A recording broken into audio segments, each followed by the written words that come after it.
जाएगी। एक बार बाबा साहब का विजयपुरा में आना हुआ, आए थे बाबा साहब यहाँ पे, मान लो आए, गर्मी का समय था, पानी की बड़ी किल्लत थी, राजस्थान में होती है। कुछ लोग बाबा साहब के पास गए कि बाबा साहब यहाँ पानी की बड़ी किल्लत है, आप कानून मंत्री हो, सरकार से मदद करवाओ तो यहाँ पानी की समस्या हल हो जाए। बाबा साहब ने कहा कि तुम कहां से आए हो? जी हम विजयपुरा से आए हैं। तो बाबा साहब कहते हैं विजयपुरा में तो ज्यादा गहरा पानी नहीं है, 10 फुट गहरा पानी है, और तुम 10 आदमी मेरे सामने खड़े हो।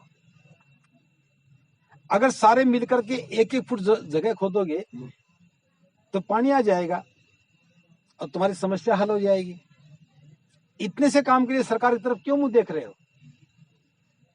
जाओ और 1-1 फुट गड्ढा खोदो, 10 फीट पे पानी आ जाएगा।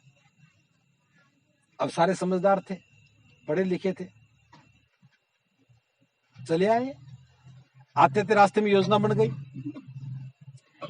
एक ने सोचा मैं तो घर के आगे खोदूंगा ताकि पड़ोसी पानी पी ले। एक ने कहा बाहर खोदूंगा तंग रहेंगे, मैं तो अपने आंगन के अंदर खोदूंगा।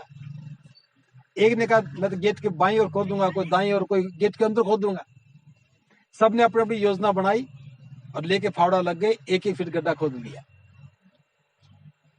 शाम को मुलाकात हुई, पानी आया? पानी तो नहीं आया। पढ़े लिखे थे, गुना भाग लगाए। एक आदमी ने 1 फुट गड्ढा खोदा और 10 ने कितना खोदा? 10 फुट। और बाबा साहब ने क्या कहा था, पानी कितने पे आएगा? पानी तो नहीं आया, गड़बड़ हो गई होगी। तो कहा चलो और प्रयास करते हैं, 1-1 फीट और खोद लेते हैं, हो सकता पानी नीचे चला गया हो। सभी ने अपने अपने गड्ढे को 2-2 फीट कर दिया। फिर मिले, पानी आया नहीं आया, गणित कहता 20 फुट हो गया। और बाबा साहब कहते 10 फीट में पानी आएगा। जरूर धोखा हो गया हमारे साथ, बाबा साहब ने झूठ बोल दिया होगा। एक व्यक्ति समझदार था, उसने कहा अरे बाबा साहब ने कौन सा माप के देखा है, और इस बार बरसात भी कहाँ हुई है, हो सकता पानी नीचे चला गया हो, एक प्रयास और कर लेते हैं। अब गड्ढा हो गया 3 फीट, गणित कहता 30 फीट, पानी तो नहीं आया। सारे बाबा साहब के विरुद्ध हो गए। 2-4 महीने के बाद बाबा साहब फिर आ गए। वो लोग दंदनाते गए, बाबा साहब आपने झूठ बोला, हमें बहका दिया। आपने कहा था कि 1-1 फीट गड्ढा खोदो, 10 फीट पे पानी आ जाएगा। आप तो 1 फीट की बात करें, हमने 3-3 फीट खोदा और पानी तो नहीं आया। बाबा साहब ने कहा जरूर तुमने कोई गलत किया होगा, दिखाओ मुझे तुमने कहां खोदा है, मैं देखना चाहता हूं। जो प्रधान जी थे उन्हीं के घर आए, वो देखो मैं तो भारी खोदा है 3 फुट। दूसरा बोला जी बस सामने मेरा घर हो, देखो 3 फुट वो रहा। ये जी मेरा वो रहा जी, बस घर के पीछे मेरा 3 फुट। बाबा साहब कहते जरूर तुम पढ़े लिखे आदमी हो, मैंने तुम्हें कहा था कि तुमने मिल करके 1-1 फीट गड्ढा खोदना है और 10 फीट में पानी आ जाएगा, लेकिन तुमने मेरी बात को व्यक्तिगत स्वार्थ में देखा। कुआं तो खुदना चाहिए, अपने घर में खुदना चाहिए। अब तुम सबके लोगों ने 3-3 फीट गड्ढा खोदा, मेरी बात मानते तो 1-1 फीट खोदना पड़ता और एक कुआं खुद जाता, पानी आ जाता। लेकिन तुम 3-3 फीट खोदने के बाद भी पानी के हकदार नहीं बने हो। जब तक मेरी बातों को व्यक्तिगत स्वार्थ में देखोगे, कभी भी पानी के हकदार नहीं बन सकते। हमारे साथ यही घटना घट रही है। हर आदमी बाबा साहब को अपने व्यक्तिगत हित में देखता है। संगठन बने तो मेरे घर में बने, अध्यक्ष बनूं तो मैं बनूं, पेड़ लगे तो मेरे घर में लगे, फल आए तो मेरे पास आए। विजयपुरा के लोग विजयपुरा में काम करेंगे, जयपुर वाले जयपुर में करेंगे। कोई किसी पे भरोसा नहीं कर रहा। बात बाबा साहब की कर रहे हैं और गलतियां हम कर रहे हैं। मेरी बात समझे ना? राष्ट्रव्यापी आंदोलन के बिना हम समाज का भला नहीं कर पाएंगे, चाहे वो गांव के लोग हैं, चाहे शहर के लोग हैं, चाहे एक गांव के, चाहे दूसरे गांव के लोग हैं। हमें ईमानदारी के साथ राष्ट्रव्यापी आंदोलन का हिस्सा बनना चाहिए। क्या करना चाहिए?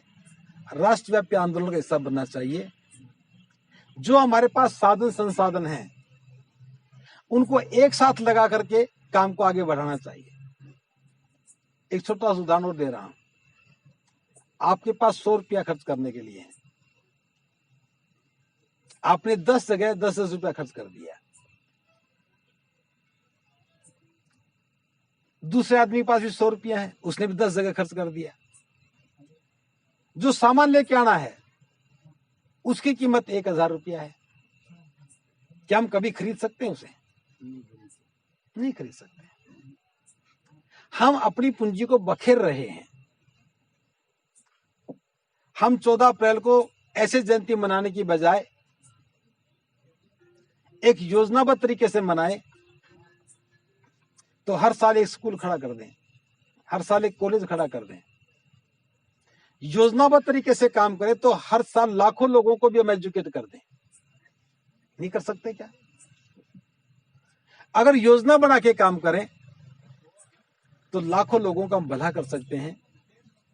आज जिनकी सरकार है ये लोग 100 साल से योजनाबद्ध तरीके से काम कर रहे हैं।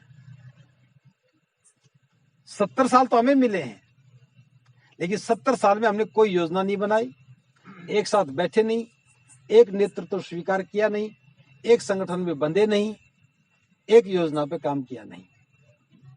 जो महापुरुषों ने कहा हमने उसके विपरीत काम किया कि लोकल नेता आते हैं, वो योजना बनाते हैं, हम उनके पीछे पीछे भाग रहते हैं। कोई मेघवाल बन के आ जाता है, कोई मेघवंशी बन के आ जाता है, कोई वंशी बजाने के लिए आ जाता है, कोई झंडा उठा के आ जाएगा मैं संविधान बचाऊंगा, कोई आ जाएगा मैं आरक्षण दिलवाऊंगा।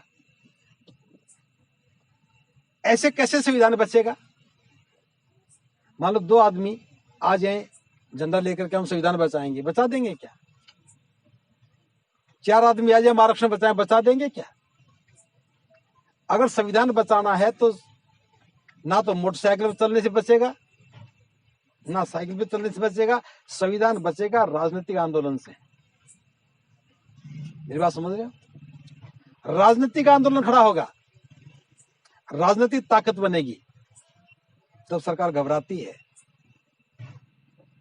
या जन आंदोलन बनेगा, और जन आंदोलन बनता है जनता में से निकले हुए नेतृत्व के पीछे चलने से। मालूम मैं अकेला चल पड़ूं, क्या मैं देश बदल दूंगा?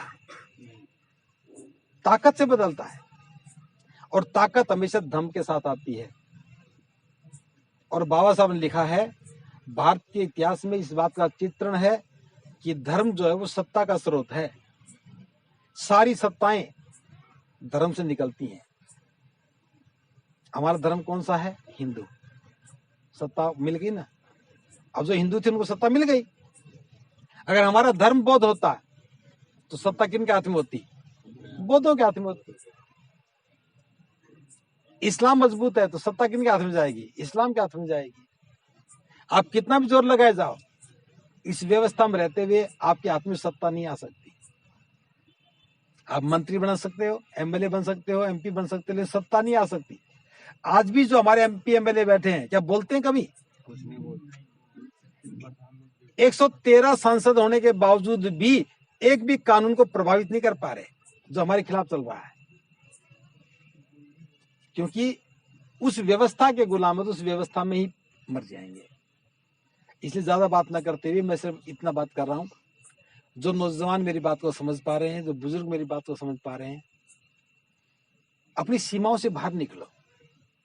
संगठन की सीमाओं से, क्षेत्र की सीमाओं से, गांव की सीमाओं से, दिमाग की सीमाओं से। और जैसा जैसा बाबा साहब ने कहा वैसा वैसा करना शुरू करो। जितना समझ में आ जाए उतना करो, लेकिन सुसंगठित प्रयास करो। सुसंगठित ये नहीं कि आज समझ में आ गया, बनते जी आए, समझा के चले गए, कल एक संगठन को खड़ा कर दिया और दूसरे गांव के लोग आए होगा तो बनते जी बात अच्छी बता गए, एक संगठन हम भी खड़ा कर देते हैं। मेरी बात तो समझ में आई, लेकिन बात समझ बिखर गया। जो आंदोलन चल रहा है उस आंदोलन को समझिए, उसके साथ खड़े हुए, बिना भारत को बौद्ध में बनाए, बिना बुद्ध की शरण में गए, महिलाओं को बराबर का हक दिए बिना, सम्मान स्वाभिमान के जीवन के बिना, जाति को तोड़े बिना, मनुवाद से निकले बिना हमारा कल्याण नहीं हो सकता। और ये प्रयास अकेले अकेले करने का नहीं है, ये प्रयास एक राष्ट्रव्यापी आंदोलन से बनेगा। बाबा साहब ने जो काम किया वो राष्ट्रव्यापी था, माननीय साहब कांशीराम जी ने किया वो राष्ट्रव्यापी था। जो भी आंदोलन राष्ट्रव्यापी रहा है उसका परिणाम आया है, और जो भी आंदोलन क्षेत्रीय रहा है, एक छोटे क्षेत्र में रहा है, उसका कोई परिणाम नहीं आया है। जयपुर राजस्थान की राजधानी है, ऐसा ही है ना, राजधानी जयपुर ही है ना। जयपुर में आपका क्या है? जयपुर में हमारा क्या है? अब मुझे जयपुर में रुकने के लिए 10 बार सोचना पड़ा, रात को कहां रुकूंगा। एक भी संस्थान नहीं है जहां जाकर के आदमी निश्चिंत होकर जाकर सो जाए। कोई बुद्ध विहार नहीं है जहां कोई भिक्षु जाकर सो जाए, है कोई? तुम्हारी क्या पहचान है? प्रदेश की राजधानी में अगर बाहर से आने वाले व्यक्ति के रुकने की कोई जगह तक नहीं है, अगर हम राष्ट्रव्यापी योजना का हिस्सा बनते, बुद्ध की शरण में आते, तो हमारी व्यवस्था खड़ी हो जाती, हमारे संस्थान खड़े हो जाते, हमारे शिक्षण संस्थान होते, सामुदायिक भवन होते, बुद्ध विहार होते, और हम वहां पर अपनी योजनाओं का अंजाम दे सकते थे। या तो शिक्षण संस्थान काम आते हैं, या बुद्ध विहार काम आते हैं, या अम्बेडकर भवन काम आते, लेकिन हमारे पास कुछ भी ऐसी व्यवस्था नहीं है। एक आध को ढांचा बना भी है तो विवादग्रस्त होगा, या उसके चेयरमैन ऐसे होंगे जो बौद्ध ही नहीं होंगे, या वो ऐसे होंगे वो आपको पसंद नहीं करते होंगे। मैं राजस्थान के अकेले की बात नहीं कर रहा हूँ। कभी आपको आपके हरियाणा में क्या बना दिया, हरियाणा भी आपका छोटा भाई है, वो आपसे गलत नहीं है, वो सारी गलतियां वो भी एक। तो मैं समाज की हकीकत बता रहा हूं कि हमें जो काम करना है, अगर हम राष्ट्रव्यापी आंदोलन का हिस्सा बन गए तो थोड़ी ताकत में ज्यादा काम होगा। एक उदाहरण देके खत्म कर रहा हूं बात को। आपने बिजली बोर्ड वाले लोग देखे होंगे, बिजली बोर्ड में जो काम करते हैं, अब तो सारे मशीनें आ गई। ये ट्रांसफार्मर कैसे चलाते हैं, कितना भारी होता है? 2 4 5 आदमी चला सकते हैं उसे? वो क्या करते हैं, पुली पे चला करके रस्सी, और एक आदमी बोलता है जोर लगाओ, बाकी लोग क्या बोलते हैं? हैशा। एक आदमी बोलता है जोर लगाओ, हैशा हैशा कहते वो थोड़ा ऊपर उठ जाता है। अगर एक आदमी ना बोले और सारे जोर लगाओ उठ जाएगा, वो हिलेगा भी नहीं। तो एक आदमी चाहिए जो कहे जोर लगाओ, और बाकी क्या करेंगे? हैशा, उसी में ऊपर उठ जाता है। समाज भी ऐसे उठेगा, एक आदमी आवाज लगाए जोर लगाओ, हैशा, ऊपर उठ जाएगा, और सारे शोर मचाएंगे, नहीं होगा। मेरी बात समझ गए ना? आज से समझ गए? बिना नेतृत्व के, बिना लीडरशिप के कभी कोई आंदोलन खड़ा नहीं होता है। और माफ करना सभी लोग जो मेरी बात को नहीं समझ पा रहे हैं, जब तक हम लीडर नहीं हैं तब तक समाज नेतृत्व स्वीकार नहीं करेगा। आपकी योजना कितनी बढ़िया हो सकती है, बहुत अच्छी हो सकती है, बहुत पैसा वाली हो सकती है, लेकिन जब तक हमारे अंदर लीडरशिप कैपेबिलिटी नहीं है, समाज स्वीकार नहीं करेगा। और लीडरशिप कब बनती है? जब हम त्याग करते हैं, घर से बाहर निकलते हैं, लगातार काम करते हैं, तब लीडरशिप बनती है। आप सोचे बिना काम करे मैं लीडर बन जाऊं, संभव नहीं है। तो आप लोगों ने मेरी बात को बड़े गौर से सुना। हालांकि मैंने आज उड़ाने ज्यादा दिए हैं, उड़ाने इसलिए दिए हैं क्योंकि बिना खरपतवार काटे फसल नहीं बो सकते। अगर फसल बोनी है तो जो पहले उगा है बेकार सा, उसे साफ करना पड़ेगा। तो मेरा प्रयास भी सिर्फ इतना था कि जो गलतियां हमसे हुई है, जो भूल हुई है, हम उसे ठीक करें, और एक राष्ट्रव्यापी आंदोलन के साथ जुड़ करके भारत को बौद्धमय बनाने के लिए, बाबा साहब की जो बात थी उसको मानने के लिए हम एक रास्ते पर चलें। इससे हमारा कल्याण होगा। इन्हीं सब बातों के साथ आपका बहुत बहुत मंगल हो, सबका भला हो।